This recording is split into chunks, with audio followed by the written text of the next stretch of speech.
সূরা আন-নাজিআত। বিসমিল্লাহির রহমানির রহিম। রহমান রহিম আল্লাহ তাআলার নামে। শপথ সেই ফেরেশতাদের যারা নির্মমভাবে অবিশ্বাসীদের আত্মা ছিনিয়ে আনে। শপথ সেই ফেরেশতাদের যারা সহজভাবে নেককারদের রূহ খুলে দেয়। শপথ সেই ফেরেশতাদের যারা আমার হুকুম তামিল করার জন্য সাঁতরে বেড়ায়। শপথ সেই ফেরেশতাদের যারা হুকুম পালনে এগিয়ে চলে।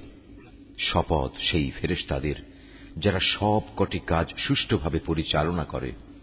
কিয়ামত অবশ্যই আসবে। সেদিন ভূকম্পনের এক প্রচন্ড ঝাঁকুনি হবে।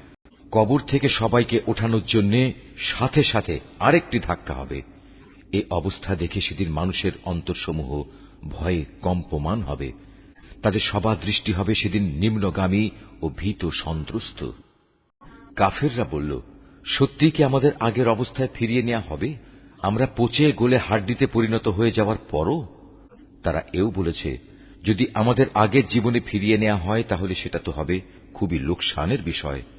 অবশ্যই তা হবে বড় ধরনের একটি গর্জন। এ গর্জন শেষ না হতেই দেখা যাবে তারা কবর থেকে উঠে জমিনের উপর সমবেত হয়ে গেছে। হে নবী, তোমার কাছে কি মূসার কাহিনী পৌঁছেছে? তাকে যখন তার মালিক পবিত্র তুয়া উপত্যকায় ডেকে বলেছিলেন, যাও ফেরাউনের কাছে, কারণ সে বিদ্রোহ করেছে, তাকে জিজ্ঞেস করো তুমি কি ঈমান এনে পবিত্র হতে চাও? তাকে এও বলো, আমি তোমাকে তোমার মালিকের কাছে পৌঁছার একটা পথ দেখাতে পারি, এতে তুমি হয়তো তাকে ভয় করবে।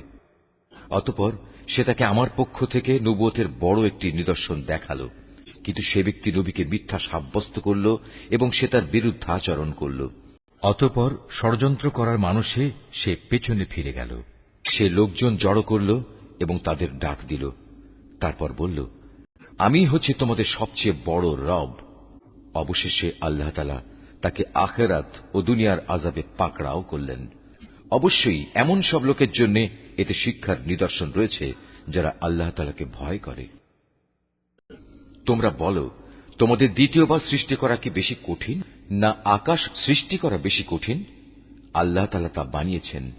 আল্লাহ তাআলা শূন্যের মাঝে তা উঁচু করে রেখেছেন, অতঃপর সুবিন্যস্ত করেছেন। তিনি রাতকে অন্ধকারের চাদর দিয়ে ঢেকে রেখেছেন, আবার তা থেকে আলো দিয়ে দিনকে বের করে এনেছেন। এরপর জমিনকে তিনি বিছানার মতো করে বিছিয়ে দিয়েছেন। তা থেকে তিনি বের করেছেন পানি ও উদ্ভিদ রাজি। তিনি পাহাড় সমূহ জমিনের গায়ে পেরেকের মতো গেড়ে দিয়েছেন তোমাদের জন্য এবং তোমাদের জন্তু জানোয়ারদের উপকারের জন্য। তারপর যখন বড় বিপর্যয় তোমাদের সামনে হাজির হবে, সেদিন মানুষ একে একে সব কিছুই স্মরণ করবে যা সে দুনিয়ায় করে এসেছে। সেদিন সে ব্যক্তি দেখতে পাবে তার জন্য জাহান্নাম খুলে ধরা হবে। অতঃপর যে ব্যক্তি সীমা লঙ্ঘন করেছে এবং পরকালের তুলনায় দুনিয়ার জীবনকেই অগ্রাধিকার দিয়েছে, জাহান্নামই হবে তার একমাত্র আবাসস্থল। আবার যে ব্যক্তি তার মালিকের সামনে দাঁড়ানোর এ দিনকে ভয় করেছে এবং এ ভয়ে নিজের নফসকে কামনা বাসনা থেকে বিরত রেখেছে, অবশ্যই জান্নাত হবে তার ঠিকানা। তারা তোমার কাছে জানতে চায় কিয়ামত কখন সংঘটিত হবে। তুমি তাদের বলে দাও, সে সময়ের কথা বর্ণনা করার সাথে তোমার কি সম্পর্ক, তা তুমি জানবে কি করে? তার আগমনের চূড়ান্ত জ্ঞান একমাত্র তোমার মালিকের কাছেই রয়েছে।